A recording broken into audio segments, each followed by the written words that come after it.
Bonjour la famille, comment ça va aujourd'hui? Moi je vais bien, tranquille, ça va. Aujourd'hui, on va parler de la vie en Europe. On va parler de la vie en Europe en fait. J'avais déjà fait une vidéo comme ça, mais je n'avais pas vraiment donné certains détails, hein. Donc, on revient sur cette vidéo pour essayer d'approfondir un peu plus. Vous savez, avant de venir en Europe, je croyais que l'Europe, c'était le paradis sur Terre. Je croyais qu'en Europe, tout était facile, qu'il suffisait d'être en Europe pour pouvoir bénéficier de tout, en fait. Il y a des avantages, c'est vrai, mais des fois, c'est dur. Des fois, c'est vraiment dur. Parce que tout est, tout est, euh, tout est réglé, en fait. Donc, j'aimerais qu'on parle un peu de ça. Au niveau des papiers, vous savez, quand tu n'as pas les papiers ici, c'est la prison. Quand tu n'as pas les papiers ici en Europe, tu es comme un prisonnier. Certes, on ne dérange personne. Ils ne vont pas te déranger, ils ne vont pas t'arrêter. Pourquoi tu n'as pas les papiers, nanani, nanana. Sauf si tu te retrouves au mauvais endroit et au mauvais moment. À partir de là, voilà quoi, comme partout, tu peux ramasser la malchance. Mais si tu respectes, tu payes toujours tes billets de train, tu payes toujours tes tickets de métro, nanani, nanana. Pour ça, tu n'auras jamais de problème quand il y a un contrôle ou quoi que ce soit, sauf par malchance. Mais à côté, la vie n'est pas facile. La vie n'est pas facile. Tu vas être là chez toi, tu vas rester 1 mois, 2 mois. Tu restes enfermé dans la maison, tu ne sais même pas à qui parler. Tu ne sais pas par où commencer. Tout le monde est... Les gens sont bizarres. Oh. Tu te demandes comment... Les gens sont stressés, les gens sont... Par chance, il arrive des moments où, par chance, tu peux tomber sur, par exemple, des voisins, des gens qui sont ouverts. Mais la plupart du temps, c'est dur, hein? Comment les gens peuvent vivre comme ça? Comment les gens peuvent vivre comme ça? En ce qui concerne celles qui se cherchent là, c'est dur, non? C'est dur. Les hommes, c'est des menteurs. Il y a beaucoup de menteurs ici. Pour nos sœurs là, qui se cherchent là, il y a quoi? Parce que c'est vraiment dur. Certaines de nos sœurs qui sont restées au bled pensent que c'est facile en fait, qu'il suffit d'être là pour trouver. Non, c'est dur. C'est vraiment dur. Donc, les filles, détrompez-vous, hein. L'Europe, c'est pas le paradis sur Terre. C'est pas le paradis sur Terre. Pire pour celles qui n'ont pas de papier. C'est pas le paradis sur Terre. Maintenant, ce que j'ai remarqué, certains me diront que ça dépend. Et ça, je ne dis pas le contraire parce qu'effectivement, ça dépend. Pourquoi certaines personnes qui sont venues ici avant, genre, toi tu es venu avant moi, le jour que moi j'arrive après toi, au lieu de m'accueillir, de m'orienter, de m'aider, qu'est-ce que tu veux faire? Tu veux me casser. Juste parce que selon toi, le fait que tu sois venu avant moi, je n'ai pas le droit d'être devant toi. Pourquoi beaucoup font ça? C'est dû à quoi? Comme tu es venu avant, il ne faut pas que les autres viennent en fait te retrouver ou viennent te dépasser. En fait, il y a beaucoup de gens qui ont des histoires à raconter. Genre, moi quand j'habitais chez tel, voilà ce que j'ai subi. Quand j'habitais chez tel, voilà ce que j'ai subi. Du jour au lendemain, tu habites chez quelqu'un, la personne change du jour au lendemain. Qu'est-ce qui se passe, les filles? Ils disent que c'est l'Europe qui rend comme ça. Mais moi, je dis non, c'est pas l'Europe. C'est pas l'Europe qui rend comme ça. En fait, la personne était comme ça depuis. il a fallu juste que elle se pose pour que ce côté d'elle-là, pour que ce côté-là surgisse. C'est vrai qu'il y en a qui abusent, hein, parce que des fois, on prend certaines personnes, on les met dans nos maisons, genre tu héberges une personne, la personne vit chez toi, toi tu te dis que quand elle va trouver sa voie, elle va partir, sauf que des fois, la personne que tu fais rentrer dans ta maison devient ton ennemi du jour au lendemain. Je peux comprendre que des fois, c'est à cause de ça que d'autres changent, en fait. C'est à cause de ça que d'autres deviennent, font payer les pots cassés aux autres. Mais en général, c'est bizarre. Hein. C'est bizarre, en fait. Et c'est fréquent. C'est fréquent. Beaucoup de filles, là, qui hébergent, là. Tu fais venir ta soeur. Ta soeur est chez toi.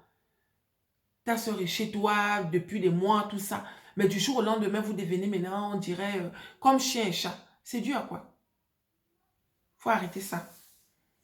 Vous savez, la vie tourne. Hein. Si aujourd'hui tu héberges quelqu'un, fais ce que tu as à faire. Supporte, oui, même si que c'est facile à dire. Je sais que ce que je suis en train de dire, c'est un peu, on va dire, c'est un peu peut-être exagéré. Parce qu'effectivement, je sais qu'il y en a qui abusent. Mais reconnaissons aussi qu'il y a beaucoup de nos sœurs qui sont un peu, qui deviennent trop dures. Qui deviennent trop dures, en fait. Hein? C'est pas bien les filles. C'est pas bien. La vie est simple. La roue tourne parce qu'aujourd'hui, si tu me donnes, demain, tu sais pas où tu vas te retrouver. Hein. Tu vas croire que quelqu'un est sorti de nulle part. Oh, je t'ai dit, j'étais à tel endroit, je me suis retrouvée en difficulté. Quelqu'un est sorti de nulle part, il m'a aidé. Toi, tu crois que cette personne est sortie de nulle part alors que c'est un bien que tu avais fait dans le passé, quoi. Donc, faites très attention à votre façon de faire, là, c'est pas bien. Là, maintenant, on est mal, on nous juge mal, voilà, donc il faut arrêter ça. Il faut arrêter ça. Donc, c'était de ça dont je voulais parler. Et aussi, j'aimerais aussi parler de nos sœurs, là, celles qui veulent venir, là, genre, je vais venir en Europe, moi, quand je viendrai, je vais pas rester tant de temps avant de trouver quelqu'un. Ou... Les filles, détrompez-vous, hein. Fala est dur. Quand tu quittes du bled là-bas, il faut que tu sois préparé. Parce que ici, il y a des choses que tu vas subir, des choses que tu vas vivre, que en fait, tu ne pourrais même pas imaginer que c'est en Europe que tu allais vivre ce genre de choses. Donc, détrompez-vous. L'Europe, c'est pas le paradis sur terre. L'Europe n'a rien à voir avec ce qu'on pense là, quand on est au bled là-bas. Hein? Les hommes ici, c'est des bandits. Des gros bandits. Oh, Agnambie.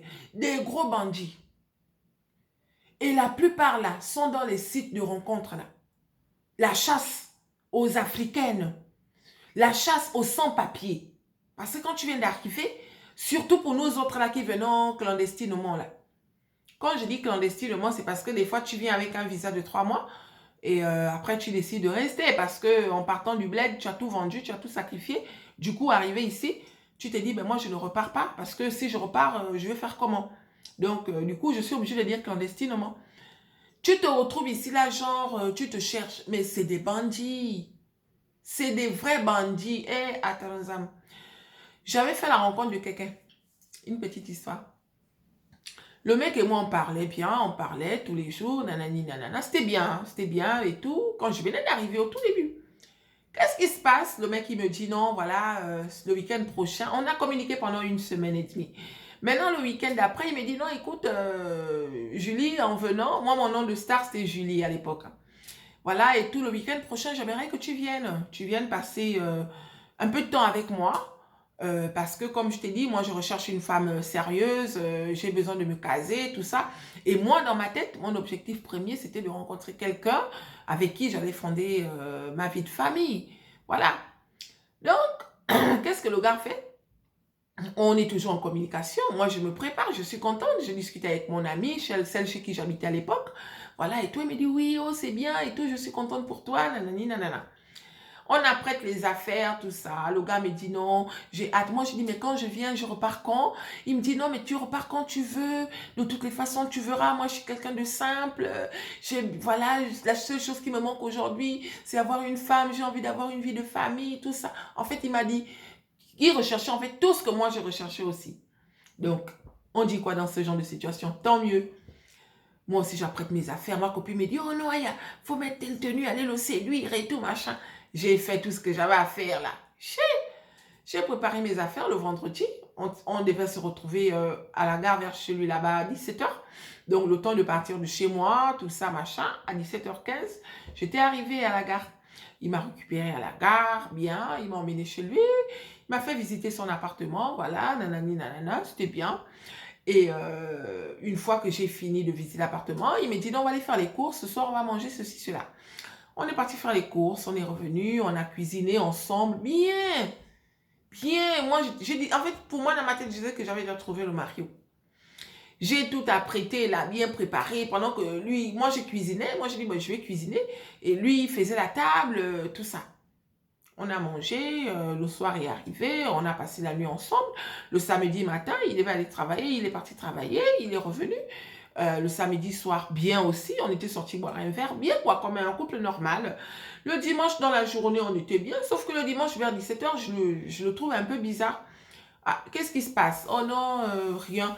Je dis non, mais je te trouve un peu bizarre et moi, ça me dérange parce que depuis tout à l'heure, j'ai l'impression qu'il y a quelque chose qui va pas en fait. Oh oui, en fait, tu sais, j'ai la mère de ma femme qui m'a appelée et il paraît que ma femme souffre à Paris. Je dis, quelle femme? Oh non, je t'avais pas dit que je vivais avec quelqu'un? Je dis, tu m'as dit que tu vivais avec quelqu'un. Quand? Oh non, mais... Ah non, en fait, voilà, j'avais rencontré une fille, une Marocaine. Elle et moi, on s'était mariés à l'islam. Parce que, comme tu sais, chez eux, il faut faire les choses proprement. Donc, ça va faire 2 ans qu'on est séparés. Et là, elle est mariée, elle s'est remariée avec un autre monsieur, un musulman. Donc, ils sont à Paris. Mais le problème, c'est que, il paraît que le monsieur est là-bas. Donc, sa mère m'appelle pour me dire d'aller la chercher parce que elle souffre. Je dis, vous êtes séparés depuis quand? Oh non, on est séparés depuis 2 ans. Je dis, tchou. Depuis 2 ans, vous êtes séparés, mais tu continues de dire ma femme alors que tu viens de me dire elle est mariée avec un autre homme. Je dis, ok, il n'y a pas de problème. Mais dit, oh, j'espère que ça ne te dérange pas. Je dis, non, ça ne me dérange pas. Donc, c'est comme ça que le gars et moi, on est partis. Bon, moi, je dis que je vais arranger mes affaires parce que je ne peux pas rester dans ce genre de conditions. Il me dit, oh, tu veux partir quand? Je dis, non, je pars quand tu me dis. Il me dit, oh, est-ce que ça te dérange que toi et moi partent demain? Comme ça, on prendra le train de 6 heures, de 8 heures, autant pour moi. Je dis, ok. Donc, imaginez un peu la douleur de ça. La douleur de ça. Je dis, ok, il n'y a pas de problème. Le cœur chauffait. Le cœur chauffait, les filles. Bengue duro. Aujourd'hui, si tu as ton mari, ma soeur, peu importe, hein, parce que on dit le mal, en fait, l'homme parfait n'existe pas. Si tu as ton mari, peu importe ce que tu subis, ça dépend, sauf si vraiment ça dépasse les limites. Hein, genre le mec te trompe, le mec te bat, là tu peux, voilà. Mais si c'est des trucs genre que tu peux supporter, là il y a supporte. Le dehors est dur. Le dehors est dur. Moi je dis Yako à toutes nos sœurs là qui se cherchent encore. Parce que avant, sans le savoir, je jugeais quoi, quand j'étais au bled là-bas. Moi, je disais, oh, elle aussi, depuis qu'elle est partie au bled, hein, et depuis qu'elle est partie en France, là, ça fait déjà 2 ans, depuis elle n'a pas encore trouvé. C'est ce raisonnement-là que j'avais. Hein. Mais moi-même, quand je suis venue, j'ai compris qu'il n'y a pas de ça, en fait. Oui, chacun sa chance, hein. Chacun sa chance, comme on dit, mais le dehors est dur, en fait. Hein. Donc, faites très attention. Faites très très attention, arrêtez de croire que l'Europe c'est le paradis fils. Le paradis quoi? Le paradis sur terre, c'est les mêmes galères qu'on vit. Il y a des avantages, certes ici, il y a des avantages qu'on n'a pas chez nous, mais c'est aussi dur. Hein. Il y a beaucoup qui sont là, qui tournent en rond en fait. Tu tournes en rond, tu ne sais pas par où commencer. Où. La personne est venue depuis 2 mois, tu ne sais pas. En Afrique au moins, tu peux aller là-bas, on va te trouver un petit bricole. Mais ici, c'est dur, les filles. C'est pas facile. C'est pas facile. Donc voilà. La vidéo ne va pas être longue. Oh. J'avais juste envie de parler un peu et puis je me suis dit que j'allais faire une vidéo. Donc voilà. Je vous souhaite de passer une très bonne journée. Je reviendrai encore très prochainement. Et si vous avez des commentaires, n'hésitez pas à les laisser. Sinon, c'est pas grave. Je reviendrai bientôt. Voilà. Je vous fais des gros bisous et je vous dis à très bientôt les filles. Bisous, bisous bientôt. À bientôt. Bisous.